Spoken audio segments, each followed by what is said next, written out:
And one of the deaths attributed to Florence was a man killed just outside of Richmond when the storm's remnants spawned these tornadoes. Now, this is from the vantage point of somebody in a plane that's landing, and look at this. You can see the circular, or the rotation right there of the tornadoes as they were dropping down from that major cloud right there. And when it hit the ground, oh my goodness, they say it was an EF2 reaching 120 miles an hour.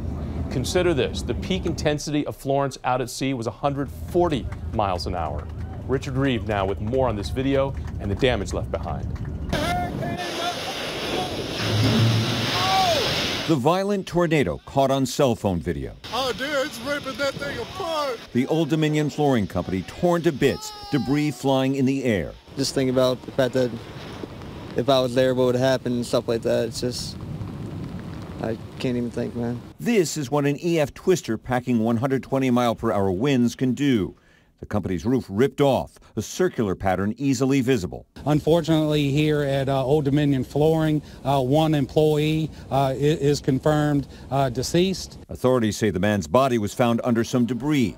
He was among a group of 14 workers trying to take shelter from the twister. He is a very good man. Like, he'd always lighten up people that surround him. The tornado cut a 400-yard wide path through a shopping center, twisting light poles and flipping cars. It tossed giant pieces of metal and plastic into the front yard of this house, converted into offices. 9 people trapped inside. This definitely takes us back to the tornado that came through Colonial Heights back in the early 90s. A deadly and destructive storm. The cleanup could take weeks. Richard Reeve, ABC 7 News. Still ahead.